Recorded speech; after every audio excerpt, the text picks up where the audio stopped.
At the height of the Second World War, the RAF was flying a combat aircraft made almost entirely of wood, powered by the same engines as the Spitfire that German radar couldn't reliably detect, that could outrun most of the fighters sent to catch it, and that was doing everything from precision bombing to night fighting to photo reconnaissance, often on the same airframe. The de Havilland Mosquito should not have worked. When the company first proposed it in 1938, the Air Ministry rejected it twice. Their argument was that a wooden twin-engine aircraft with no defensive guns, flown by just 2 men, had no place in a serious air force. That wasn't entirely unreasonable. It didn't fit anything they were already planning. What they didn't have was a better idea. And what de Havilland had was a company full of people who had been building aircraft out of wood since before the RAF existed. Engineers who understood exactly what a lightweight wooden airframe could do that an aluminum one couldn't, and a design that was quietly solving problems the Air Ministry hadn't fully articulated yet. The Mosquito didn't become one of the most versatile aircraft of the war because someone planned it that way. It ended up that way because the original idea was just sound enough that once it started flying, people kept finding new things to do with it. The wood part is where most people stop and stare, because it sounds like a step backward. By 1940, aircraft were supposed to be made of aluminum, metal frames, metal skin, stressed panels. So, building a frontline combat aircraft out of a balsa and birch sandwich bonded with casein glue sounds charitably eccentric. But here's what de Havilland understood that the Air Ministry didn't appreciate immediately. Britain in 1940 was about to need aluminum for a very large number of aircraft all at once. The factories that worked aluminum and the skilled workers who machined it were already spoken for. What Britain had in surplus was something different: skilled woodworkers, furniture factories, piano manufacturers, coach builders, craftsmen who worked with wood to tight tolerances every single day and had the tooling, the workshop space, and the experience to do it at scale. The airframe itself was a monocoque shell, 2 molded plywood skins bonded around a balsa wood core, not a wooden frame covered in fabric like a First World War biplane, an actual structural shell that was smooth, stiff, and remarkably light, and that construction absorbed radar energy differently than metal. Early German radar had a much harder time getting a clean return off a Mosquito than off a conventional metal aircraft. At altitude and speed, that margin was sometimes enough. The aircraft weighed about 14,300 pounds fully loaded in the bomber configuration. The Bristol Beaufighter, doing a similar role at the time, came in around 21,000 pounds. That weight difference is where most of the Mosquito's performance came from. 2 Merlin engines pulling a much lighter airframe produced numbers that made the original spec sheet look like fiction. De Havilland had promised the Air Ministry a top speed of 397 miles per hour. The prototype, when it flew in November 1940, came in at 388. Production aircraft exceeded 400. Nobody complained. The early Mosquito variants carried no defensive armament at all. No turrets, no rear gunner, no guns pointing backward. The entire defensive strategy was speed, and for most of the war, that was enough. At altitude, the Mosquito B Mark IV could hit around 380 miles per hour. The Focke-Wulf 190 could manage about 395 at sea level and somewhat less at altitude. The Bf-109G was in a similar range. On paper, the gap looks small. In practice, by the time a German controller had tracked a Mosquito, scrambled an intercept, and had a fighter climbing to altitude, the Mosquito had often already left the area. Its cruise speed was fast enough that the geometry of interception was genuinely difficult. Hermann Göring made a point of complaining about the Mosquito by name, which is a reasonable indicator that a British aircraft was doing its job. His line was that whenever his pilots reported a Mosquito, it reminded him of his own failures. He wanted a German equivalent and was told there wasn't one. What made him particularly furious was that the Mosquito was conducting high-altitude daylight bombing over Germany. In theory, the most dangerous thing an unescorted aircraft could attempt, and was largely getting away with it. The PR variants were even faster. Stripped of everything except cameras and extra fuel, the PR Mark 34 reached 425 miles per hour and could put most of Germany within range of a single sortie from Britain.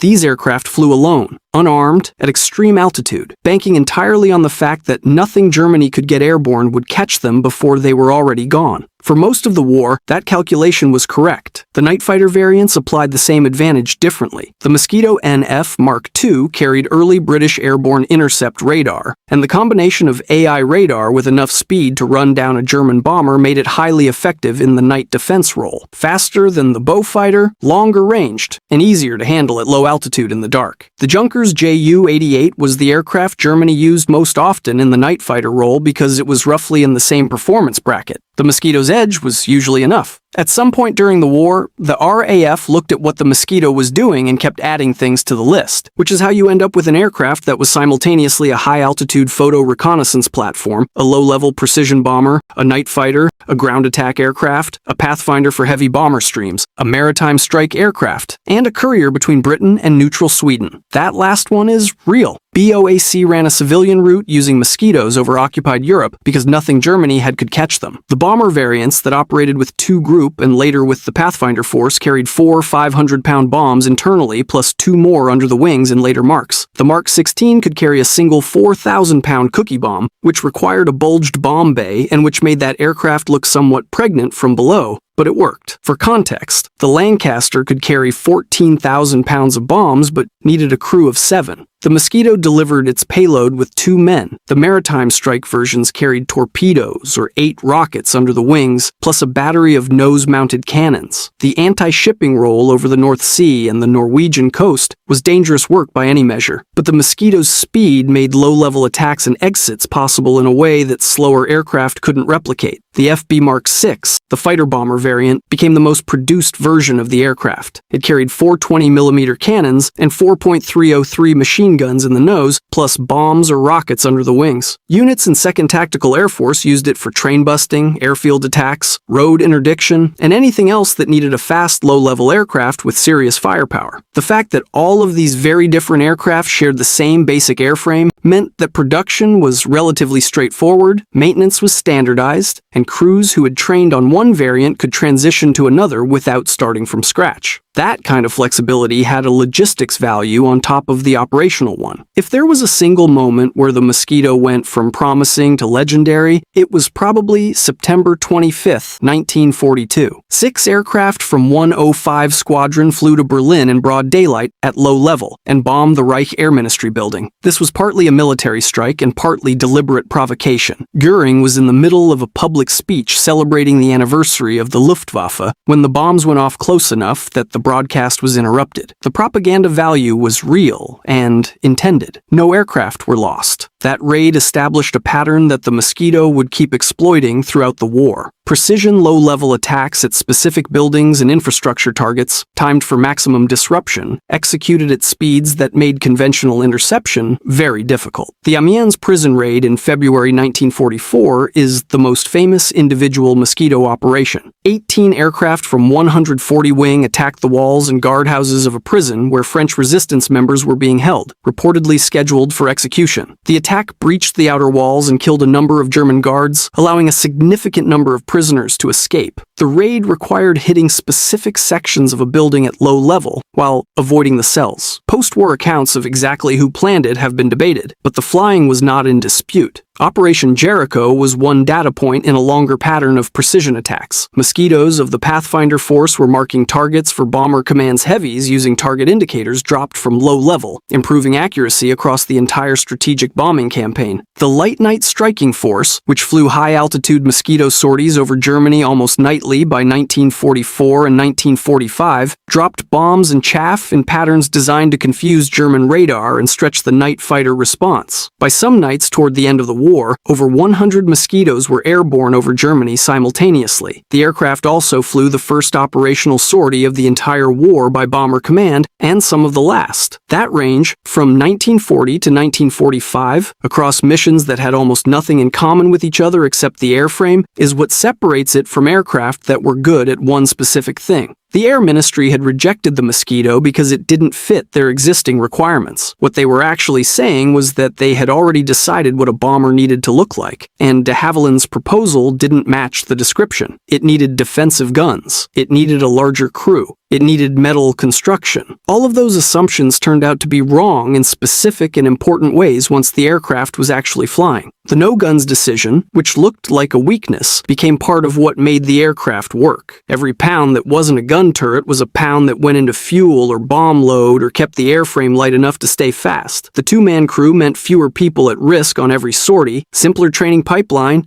and a smaller aircraft. And the wood construction meant it could be built quickly, repaired quickly, and produced produced in workshops that wouldn't have been able to touch an aluminum airframe. By the end of the war, 7,781 Mosquitoes had been built across more than 40 variants in Britain, Canada, and Australia. It had served in almost every operational role the RAF had, and had done most of them better than the aircraft that had originally been assigned to them. It kept flying after 1945. The photo reconnaissance variants remained in service with several air forces well into the 1950s. Israel used the Mosquito operationally as late as 1956. The airframe that the Air Ministry rejected twice was still going when most of the metal aircraft that were supposed to replace it had already been retired. What the Mosquito actually demonstrated was something that doesn't always get acknowledged cleanly. The best performance often doesn't come from doing the obvious thing. It comes from someone deciding to ignore the assumed requirements and start from a different set of constraints entirely. De Havilland ignored the standard bomber checklist and built the fastest, most versatile combat aircraft Britain produced in the war. They nearly didn't get the chance to try.